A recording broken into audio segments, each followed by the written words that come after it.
दुनिया का पहला एयरपोर्ट है और पहला शहर है जहाँ मैं आया हूँ जहाँ पब्लिक ट्रांसपोर्ट ही नहीं है। मतलब बसें वसें नहीं चलती, कोई ट्रेन नहीं है, कोई ट्रैम नहीं है। मैं चेक इन की लाइन में लगा हुआ था तो मैडम कहती मेरा पासपोर्ट देके आपको मेरे सुपरवाइज़र के पास आना पड़ेगा। तो भाई मेरा आगे वाला बैग, पिंक वाला जो बैग है वो गायब हो चुका है क्योंकि वो मेरे इस जैकेट के पीछे मैंने टांगा हुआ है। मतलब इसके ऊपर लिखा हुआ है वेजिटेबल फ्लेवर, ठीक है। बाकी सारा इनकी अपनी भाषा में लिखा हुआ मॉन्टेनेग्रो में। घर आके ट्रांसलेट किया, ये लिखा हुआ है चिकन फ्लेवर। इतना दुख हुआ, इतना बुरा लगा ना। अच्छा, अंदर जो टूरिस्ट इन्फॉर्मेशन सेंटर है वो बंद पड़ा हुआ है भाई। अरे यार, टूरिस्ट इन्फॉर्मेशन सेंटर बंद पड़ा हुआ है।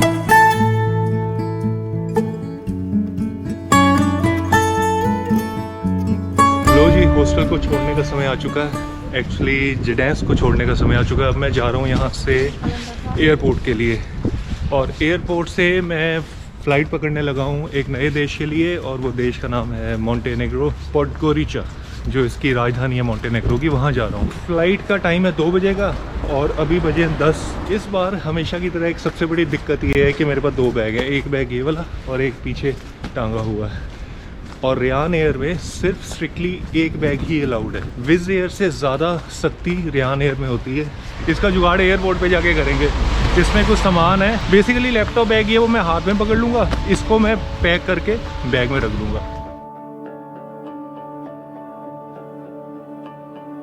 भाई कल ना मैं किसी से बात कर रहा था तो बातों बातों में ना मैंने उसको ये बोल दिया कि जैसे आप ईस्टर्न यूरोप के लोग हैं ना, तो कहता भाई हमें ना ईस्टर्न यूरोप का मत कहो प्लीज़, क्योंकि ईस्टर्न यूरोप बहुत गरीब सेक्शन है यूरोप का। उसमें आते हैं यही कंट्रीज, लिथुआनिया, लैटविया, एस्टोनिया जैसे। तो मैंने कहा ठीक है यार। तो भाई ये बस स्टेशन आ गया। बस स्टेशन कम, ये टैक्सी स्टैंड ज़्यादा लग रहा है। और बस टू एयरपोर्ट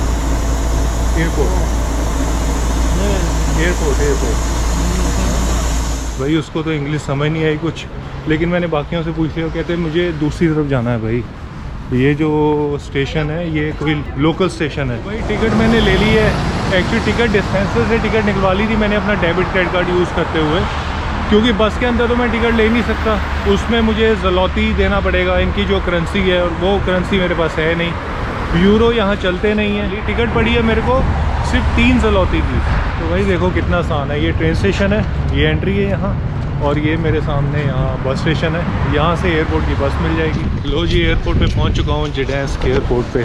इसका नाम बड़ा टेढ़ा मेढ़ा यार, मेरे को तो याद ही नहीं हुआ है। जडेंस्क लेक मलेसा एयरपोर्ट। रियान एयर है भाई। रियान एयर की एक दिक्कत ये सस्ती एयरलाइन है ना, इसकी टिकट मैं दे रहा हूँ, मैं पहले बता दूँ, सिर्फ 1400 रुपये। ये जो सस्ती एयरलाइंस होती है ना, इनसे थोड़ा बचना पड़ता है। इनका पैसे हथियाने के तरीके बहुत होते हैं इनके पास।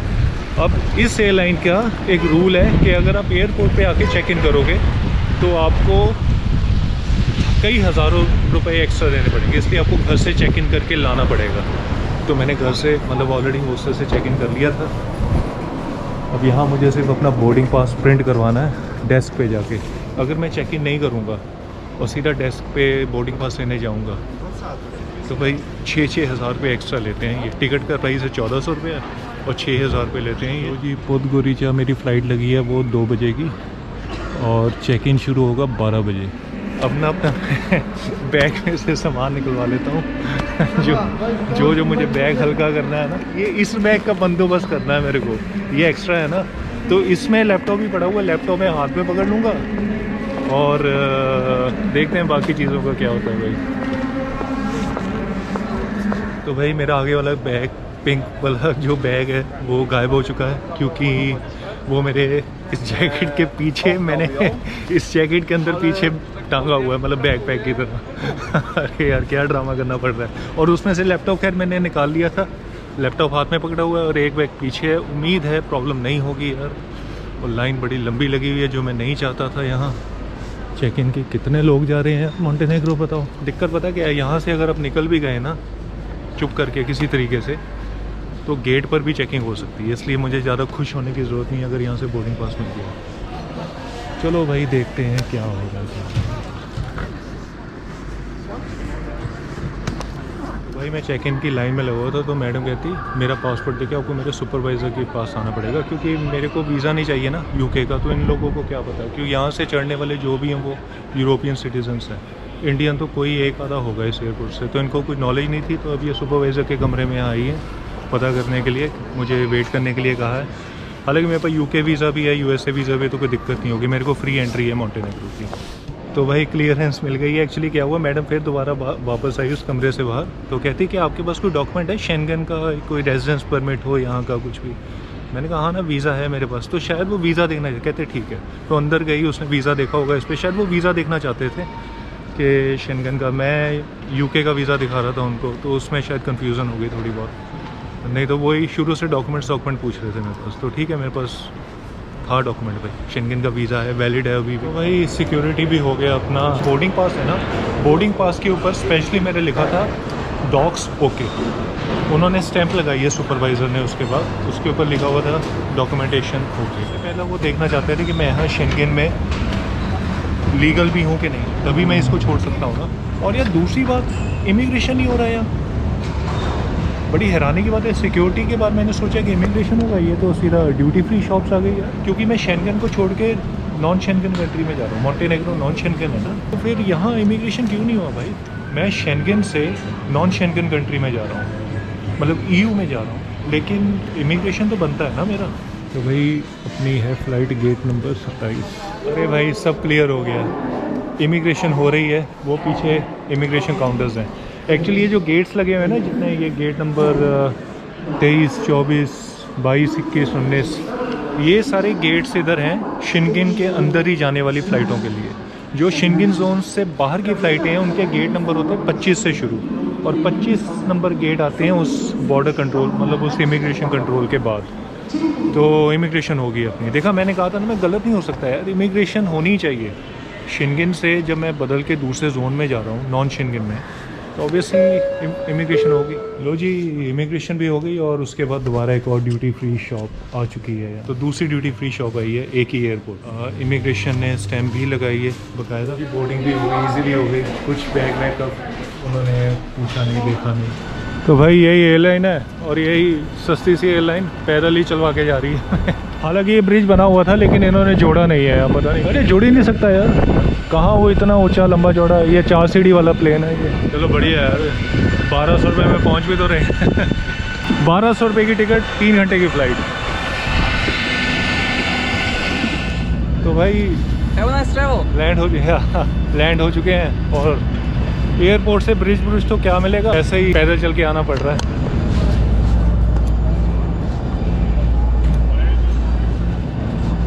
बहुत खूबसूरत है यार ये देश। ये देखो ना, साथ में पहाड़ वहाड़ कैसे दिख रहे हैं। मेरे पास यूके का वीज़ा है, यूएसए का वीज़ा है, इमिग्रेशन करवाता हूँ, फिर बात करता हूँ। स्वागत है आपका पोर्टगोरीचा मॉन्टेनेग्रो में। इमिग्रेशन हो गया, कुछ खास नहीं था यार, मतलब आधा मिनट भी नहीं लगा। जब मैं उधर गया हूँ काउंटर पे, तो पासपोर्ट लिया उन्होंने मेरा। अच्छा, हैरानी की बात है, पहले स्टैंप लगाई, उसके बाद मुझसे पूछे वीज़ा कहाँ है। मैंने कहा मेरे पास यूके का वीज़ा है। तो कहते अब दिखाएंगे, वो मेरे दूसरे पासपोर्ट पे था, तो मैंने वीज़ा दिखाया, उसके बाद फिर उन्होंने जाने दिया। मतलब पहले स्टैंप लगा रहे हैं, फिर पूछ रहे हैं वीज़ा है कि नहीं है।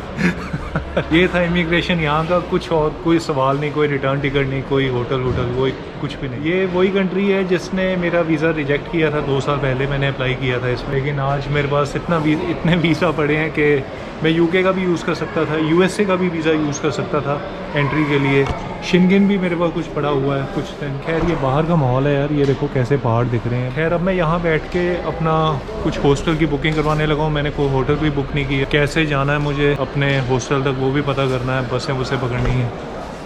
भाई दिक्कत की बात ये हो चुकी है, दुनिया का पहला एयरपोर्ट है और पहला शहर है जहाँ मैं आया हूँ जहाँ पब्लिक ट्रांसपोर्ट ही नहीं है। मतलब बसें नहीं चलती, कोई ट्रेन नहीं है, कोई ट्रेन नहीं है, कोई सिटी सेंटर तक जाने का कोई जरिया नहीं है बजाय की टैक्सियों के। टैक्सी का रेट है 20-25 यूरो, 30 यूरो यहाँ से 10 किलोमीटर जाने का। और सिटी सेंटर में ही बस उसके आसपास बसें चलती हैं। यहाँ भी चलती हैं, निशान लगा हुआ है यहाँ बसेस का, लेकिन ये देख लो कोई एक आधी बस भी नहीं है यार, कुछ भी नहीं है भाई। बस के नाम पर यहाँ से टैक्सीज ही हैं, टैक्सी बुक करो और फिर आप अपना यहाँ से जाओ। अच्छा, अंदर जो टूरिस्ट इन्फॉर्मेशन सेंटर है वो बंद पड़ा हुआ है भाई।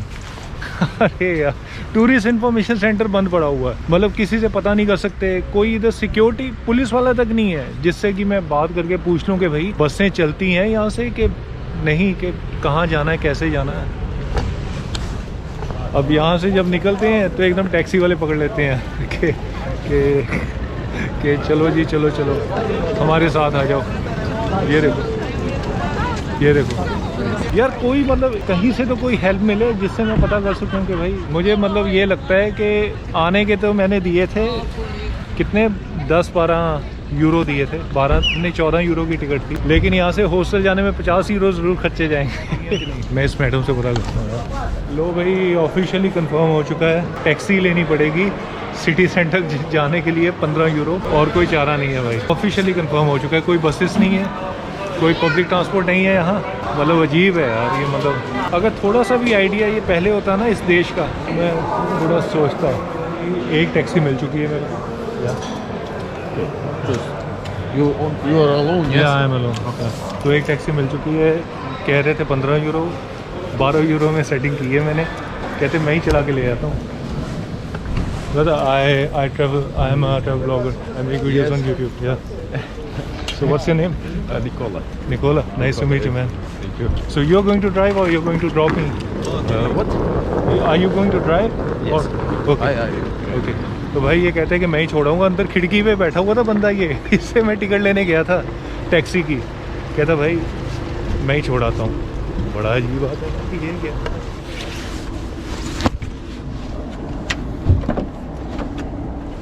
How many subscribers do you have? It's 16,000. It will be 16,001 including you. Yes, I will subscribe you now. I will give you the support. Thank you. तो I भाई must just go to my colleague to take the phone. I forgot. Okay. Brother, there's no buses in the airport. No buses. City center, no Only bus. organization of buses. For Okay. example, if some flight. Okay. ये दोबारा airport पे आ चुका है। ये बंदा हमें लेके mobile भूल गया था। तो इसकी ये कहानी है, वहाँ मैं इसके पास गया तो मैंने कहा भाई मुझे सिटी सेंटर जाना है, तो कहता मैं ले चलता हूँ आपको। मैं कहा ठीक है भाई, कितने? तो कहता 15 यूरो। मैं पूछ के गया था 15 यूरो है सिटी सेंटर जाने के। तो मैं कहा आप लेकर जाओगे, आप तो यहाँ टिकट विकट बनाते हो ना, आप तो पर्चियाँ बनाओगे, मैं बाहर यहाँ टैक्सी स्टैंड में आऊँगा फिर वो टैक्सी लूँगा। कहता नहीं मैं छोड़ाता हूँ आपको। तो मैं कहा ठीक है जी। मैं कहा तो फिर ये रेट का थोड़ा कम ज़्यादा करो। कहता चलो 12 यूरो दे देना। मैं समझ गया, तो ये मतलब हट के लेकर जा रहा है। तो भाई हॉस्टल पहुंच गया हूँ, ये मेरा हॉस्टल था अस्पवा, स्टार्स अस्पवा ब्लू हॉस्टल। हॉस्टल कुछ इतना खास नहीं है, लेकिन फिर भी इस हॉस्टल के मैं दे रहा हूँ 15 यूरो। अंदर से हालत इसकी ऐसी है कि जैसे अब गिरा तो खैर पॉडगोरिचा में ना कोई भी हॉस्टल 15 यूरो से कम का है ही नहीं। और दूसरी बात यह है कि पॉडगोरिचा कोई इतना टूरिस्टिक सिटी भी नहीं है जो इसके बाकी शहर है ना मोंटेनेग्रो के, जैसे बुधवा हो गया, कोतुर हो गया, वो तो इससे लाख गुना बेहतर है यार, 1000 गुना बेहतर है। पॉडगोरिचा में तो मुझे अभी टैक्सी वाले ने भी कहा, कहते आप एक चीज़ है देखने वाली यहाँ, बस उसके सिवाय और कुछ भी नहीं है। तो भाई मैं ऐसे ही कर रहा हूँ, मैं सुबह सुबह कल निकल रहा हूँ यहाँ से। यार ये बुरेक पड़े हैं, बुरेक बड़े अरसे बाद अल्बानिया में खाया था लास्ट टाइम मैंने। तो भाई उस टैक्सी वाले ने भी कहा था कि आप पॉडगोरिचा को छोड़ के ना आप यहाँ से आगे निकल जाओ, जैसे बुधवा के लिए निकल जाओ। पॉडगोरिचा को छोड़ के आप कल बुधवा चले जाओ। तो मैं कल ऐसे ही कर रहा हूँ, मैं कल बुधवा जा रहा हूँ। यहाँ से सिटी सेंटर ही है, यहाँ बस स्टेशन है नज़दीक में ही, यहाँ से बस मिल जाएगी। 1-1.5 घंटे का रास्ता है। और भाई ये तो बंद हो गया। और टिकट मिल जाएगी, मैं ऑनलाइन चेक कर रहा था 6 यूरो में। और बुधवा के हॉस्टल्स भी सस्ते हैं। अरे भाई ये भी बंद है। भाई सुपरमार्केट मिली है मेरे को, तो चलो सुपरमार्केट के अंदर चलते हैं, कुछ लेते हैं भाई। ये कौन सी है? बोली। भाई इतना महंगा है ना यार, यह तो मुझे लग रहा है कि स्विट्ज़रलैंड से भी महंगा स्टोर है। मोंटेनेग्रो में हूँ मैं, और मतलब इतनी चीज़, मतलब यहाँ 2 गुना ज़्यादा महंगे लग रहे हैं रेट। तो भाई शॉपिंग करके आ गया हूँ यार, बड़ी महंगी शॉपिंग पड़ी है। इतना महंगा यार, ये मोंटेनेग्रो ऐसी तैसी कर दी इसने। मैं बताता हूँ, जो एक ब्रेड है ना, नॉर्मल ब्रेड मिलती है 30 सेंट, 40 सेंट, 60-70 सेंट की, ज़्यादा 80 सेंट की लगा लो। लेकिन इस स्टोर में मुझे ब्रेड मिली है 1.5 यूरो की। फिर उसके बाद पेप्सी ली है मैंने 2.25 यूरो की। कुछ और वेजिटेरियन तो भाई कुछ मिला नहीं मेरे को, सच में बताऊँ तो। मैंने कुछ वो नूडल्स के पैकेट लिए हैं, कुछ वो भी मतलब यार एक एक सवा यूरो के हैं यार, मतलब एक पैकेट €1.25 का। बाकी देशों में यही 50-60 सेंट की 70 सेंट के छोटे छोटे पैकेट मिल जाते हैं, ठीक। फिर उसके बाद मैंने सूप के कुछ पैकेट लिए, मतलब 1.5-2 यूरो से कम का कुछ है ही नहीं यार इसमें। जो एक चिप्स का पैकेट है ना, जैसे €1.25 में मिल जाता है, छोटा सा भी नॉर्मल साइज़ अगर लेना हो। इवन मैंने स्वीडन में लिया था, डेनमार्क में लिया था, तो यहाँ मुझे चिप्स का एक पैकेट वो पड़ा है €2.25 का। मैं कल यहीं आऊँगा जब ये खुलेगा, बुरा की खाओ। अभी तो मैं ये खाना वाना ले आया हूँ, खैर चलेगा अभी कुछ टाइम। अरे यार ये अब खुला हुआ है, पहले मैं जब आया था बंद था। तो भाई ये हॉस्टल की किचन है, बड़ा सादा सा है। ये हॉस्टल तो कम ही है, अपार्टमेंट ज़्यादा लग रहा है। ये सामान वामान ठीक है भाई, काम चलाने के लिए पड़ा हुआ है यहाँ सब कुछ। और जो रूम्स हैं अपने वो इधर हैं इस तरफ।